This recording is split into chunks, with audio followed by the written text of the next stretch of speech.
Hey there guys, welcome back. Kamikai again, and I have something pretty new, interesting, and I think a little bit under the radar. We have a game here called Tale of Immortal, and some Chinese letters that I cannot read because, you know, not Chinese. But yeah, it's a pretty interesting game. I've played around a little bit with some characters, thrown a little bit around out there, and I just want to actually put this video out there and, you know, show off what this actually is. So the premise is this Tale of Immortal is a game about, it could be classified as wushu like novels, martial heroes, but it's probably better described as shanxi novels because it involves spirits, gods, and all the ways to get powerful. So let's just jump right into it. So as you see here, I've currently played one where I went all the way to year 9, and I have one down here that I wanted to play but got a little bit bored, so I'm just going to get rid of that. We're going to be starting a new save. I want to describe the difficulty here. So I'm going to be starting on normal because as much as I'm like want to be the gamer and like do this chaos mode, like first of all I have to unlock it by reaching the in-game levels. But also, I just don't wanna. I don't want to suffer. I want to have a good, enjoyable time. So we're gonna be doing normal.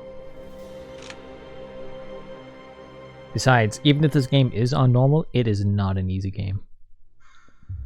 All right, we got our character here. I'm gonna actually randomize because I want a different name. Lu Xiao sounds good. All right, the first thing you'll notice here is that first off, we've got a character customization. Not only that, we've got these internal traits over here, some external traits, like usually I like to play in this a vengeful, power-driven character. So yeah, we'll be going to that. I'm gonna play a wicked, but also upstanding kind of guy. I mean, it's a little bit contradictory. So, here's the thing you should notice. Over here is charisma. Charisma is how much an NPC will like you when they meet you.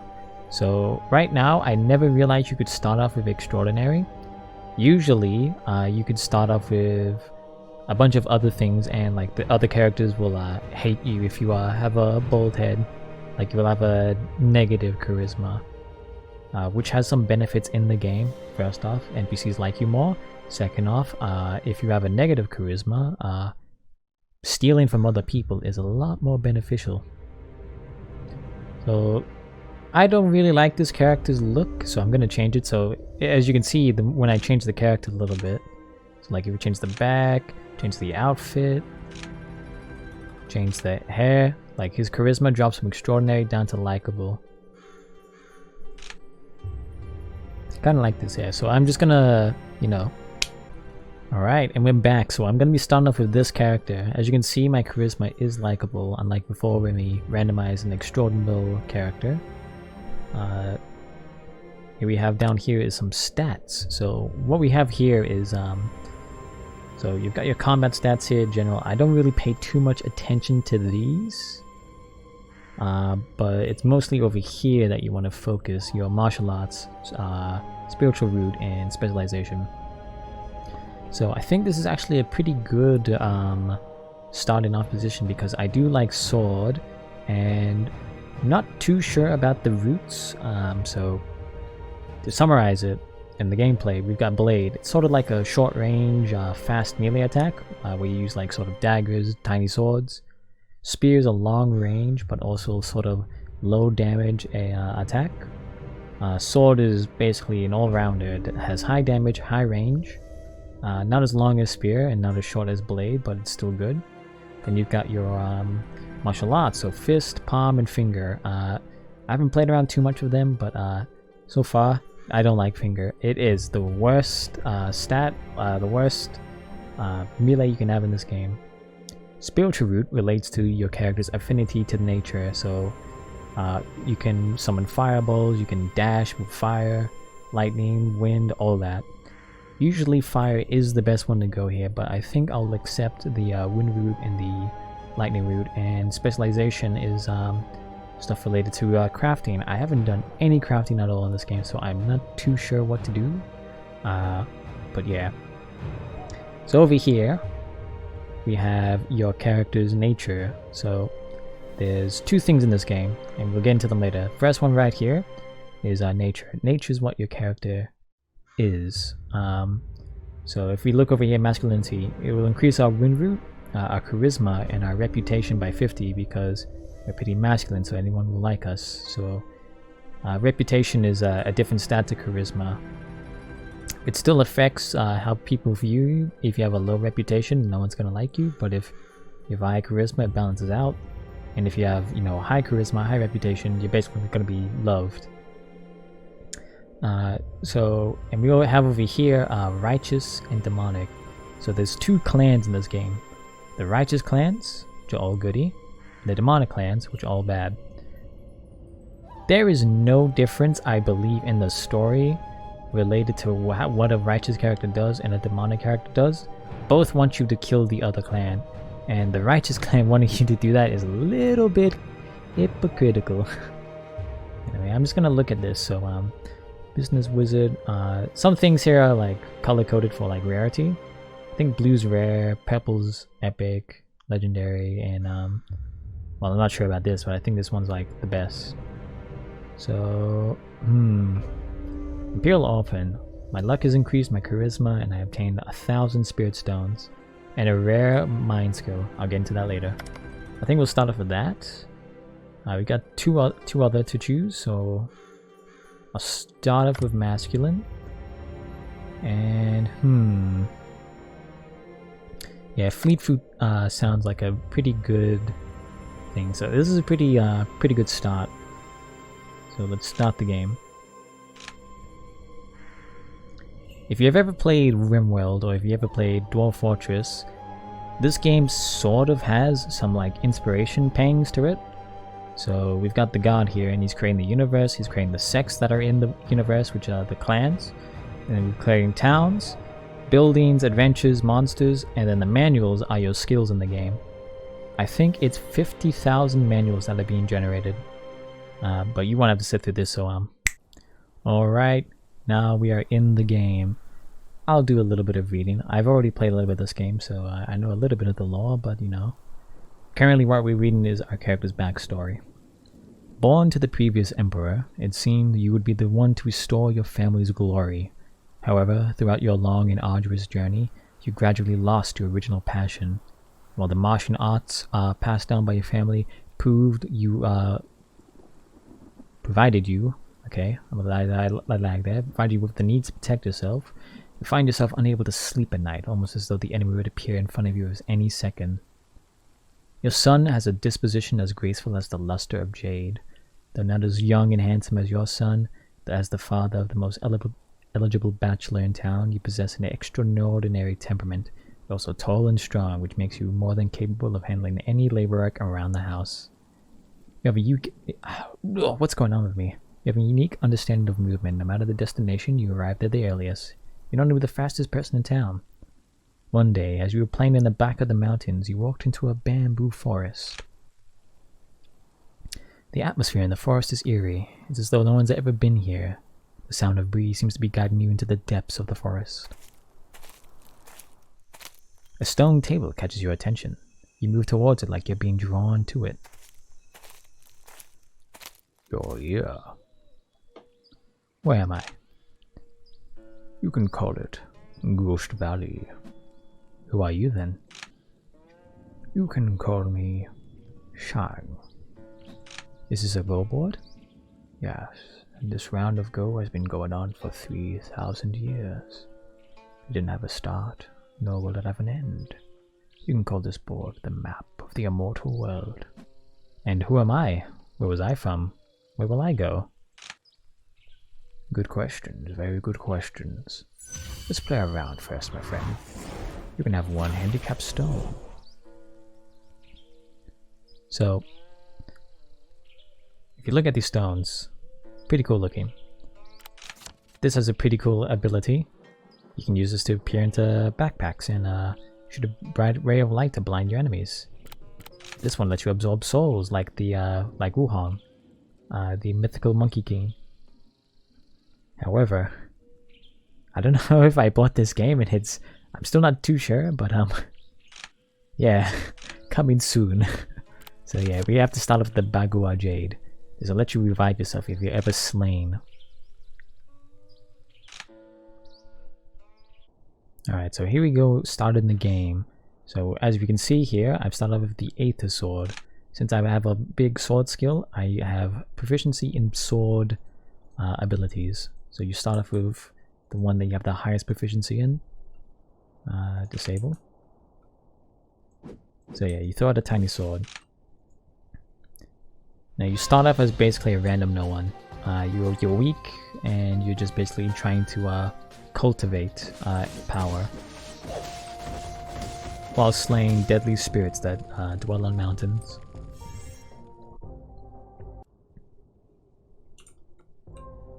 Impressive energy, and more than one. Who are they? And here we have the two sects. This guy is the righteous sect, and the other one is the demonic sect. Already, I do not like Guru. Yeah, I think that's how you say his name in Chinese. I'm not gonna do anything now. I'm not gonna pronounce any of the names. But yeah, as you can see, he's from the okay, as soon as I say it, Huangrenyan sect. So there's multiple sects, you can join multiple ones, and they have all different requirements for you to join them. So yeah.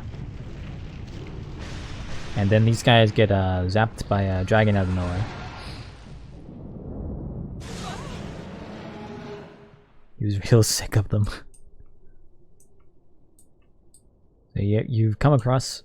This game's all about choices. A lot of choices that can affect the game. And you come across one off the bat. Do you help this person? Do you kill them? Or do you look at them? Or you think about it? Think about it is basically just like, I'll wait. Observing them or just looking at them so you can see their character. So we can see this person's destiny is Yang, Fire, Constitution, and Ambitious. And he's got a Cultivate block. And he's heavily wounded as well. So let's pick him up. We're going to be picking up both of them because we don't really have an affinity to either demonic or righteous right now. So it doesn't matter if we save both of them. Although killing one will make the other clans like you more. But at the cost of angering very powerful cultivators. So you get sect tokens, which reveals where the sects are on the map. So there's a lot of distance we gotta travel. This game starts off in basically a sort of tutorial. So we gotta move over to the town. But while you're on your way to the town, you come across a cave, and inside this cave is a ring. It's basically the inventory management. Now, I couldn't have just skipped that cave. It must be done. It's part of the quest. So yeah. So the majority of this game is just spent slaying spirits and collecting materials from them. Powerful elixirs, which look like Tic Tacs, as you can see. And Spirit Stone, which is a currency and also a resource. It allows you to unlock more skill. And eventually, later on in the game, you acquire a lot of them for a very specific moment in the game. So everyone here on the top is stranger cultivators. So currently in the realm of key refining. Basically that means we're putting all of our latent energies inside ourselves and making it into a burning flame. So we've got some rogue cultivators, which means they do not ally themselves with a sect. And most of these guys would be of the early. Yeah, so they would be refining. And we have the tavern where we can ask for information.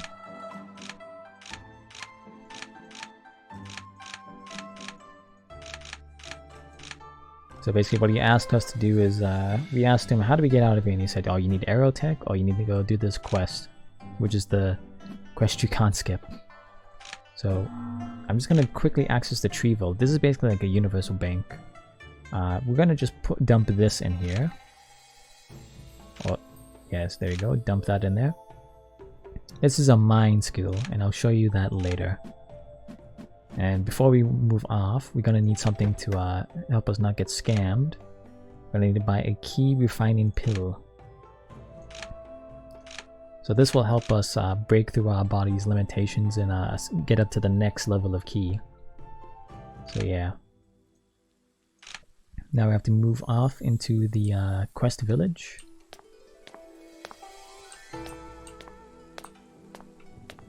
So once you arrive here, you just talk to these foolish old man and wise old man.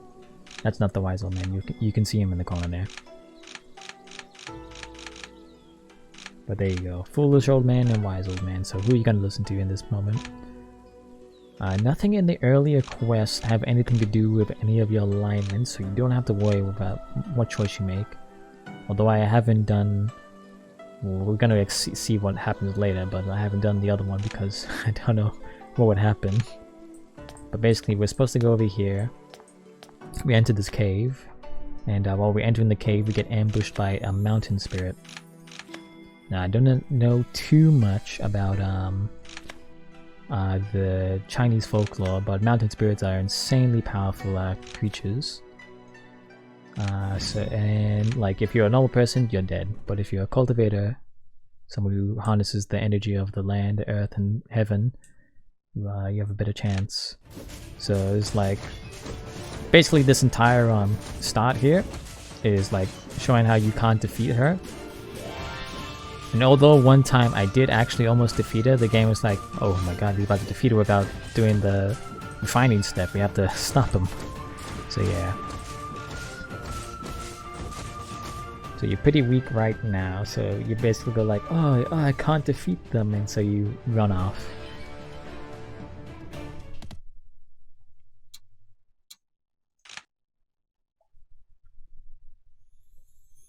So yeah, you can't fight back in your current state, so you have to go back to the village and go to the inn and rest. Now here's where the game kicks off. So the game's gonna kick off by having us look around the area. We ran out of time in the month, so we have to wait for the next month, because every movement is a day in this game. Because if you click, you can see how long it will take you to travel to some places. But yeah, so we're gonna move around. We're gonna look for a certain spot around. These ones on the map you can see are cultivators standing there. And this place here is a forest that spirits dwell. And I'm not gonna lie, it doesn't look like there's any spot to cultivate like nearby. Which is weird. Because usually you're meant to get the spots. So how are we supposed to level up if we can't find the key component to level up? I'm gonna look around a bit more and I'll show you the cultivating spot. So I've looked around a bit more, and as you can see, 2 months passed, and there's not a single spot for me to cultivate. So I'll probably have to show this later on, but what you have to do is cultivate the natural world. Basically, you sit there for a few days and absorb the key of the world, and it levels your character up. This is the only way you can level up. That, or you go to a cultivator, like one of these two. So let's say I go to this guy and I ask him, and I talk to him, because you got to introduce yourself to them first. Oh, and this guy already knows me apparently, and he likes me, as you can tell by the hop. And I ask him to, oh, he doesn't have train. Oh yeah, because we're the same level. Never mind, let's move on. So every time you are in the current day, which is known as the month. Oh, and speaking of, basically anything could happen to you. Any cultivator can come up and challenge you and ask you something. A lot of things happen, the world changes. Now, here we have a spot that's glowing. This is the place where you want to cultivate the most key early on. You want to do this as much as you can, as soon as possible. As you can see, it provides a lot. Oh, look at that. Juicy key. Or is it chi? I'll probably say chi. So yeah, we've reached the cultivator block. So the only way for us to move past is to rewrite our destiny. and break through, which we need a pill when we're refining our chi, whatever. So as you can see inside, since I'm spiritually aligned with the wind element, my chi resembles a flurry of wind. Take that as you will. So go back here and we go to the pavilion. Now here's where you're gonna spend most of your time. I recommend this a lot, just to look for things that match your character. So since I don't think I see any here that matches my nature, yeah, I don't have any wind, which is a shame, but I do have some martials, so I'm just gonna redeem this. Alright, this character just explained what I'm about to tell, so don't worry about that. And what is the difference between these two? I guess I'll take this one. So once you do that, you get these tomes, these books of martial arts, and you have to read them. Learning them requires time, so 15 days and 50 spirit shards, and we learn them. What we gotta do is destroy our deviations and keep our motivations, which is the blue. So you click, left click on these icons, and you right click the red.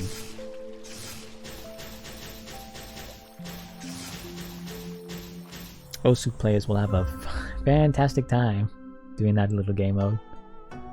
So yeah, your mood goes down because you get bored learning. So we're just gonna keep learning some books.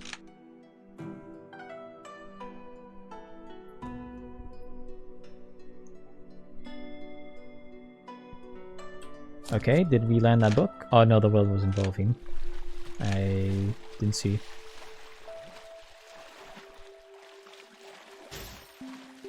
So yeah, you just basically gotta cultivate all the good energy inside you. Make sure none of it escapes. Otherwise your mood worsens and you lose progress on the book. Because you can't blitz through some of these martial books. They take multiple months. So yeah, once we learn that.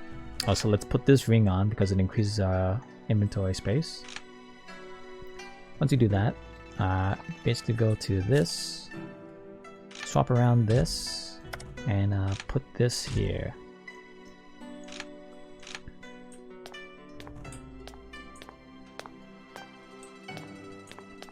Now we're going to go back to challenge the Jagu, I think it is called. And we'll have an easier time now since we have upgraded our base stat.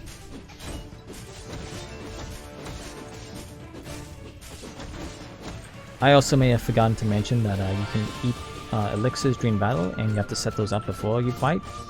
So I may have forgotten something about that. As you can see, there's a lot of enemies right now. If we use our special skill, which is usually an AoE ability, we summon a bunch of swords to get rid of them. But none of them hit. And yeah, the Jagu, done and dusted. So like I said, you can either kill it or question it. I'm just going to question it because there's no reason to kill it. And plus it gives you a little bit more chi when you do its task.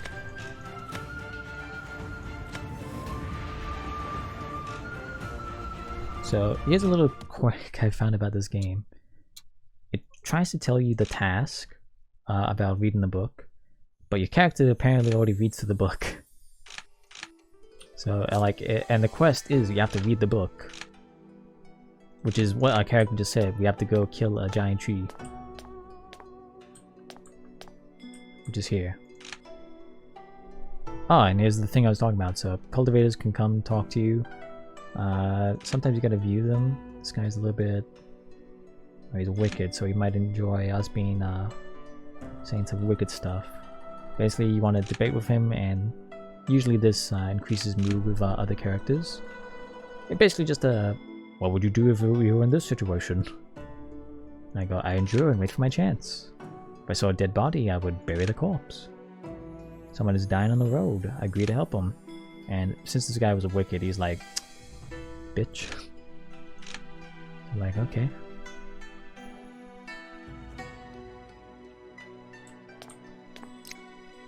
Alright, so here we have the Tree Man. This is a little, what I would say, what's the word for it? Misleading battle, because it's not how you fight him like naturally in the world later on.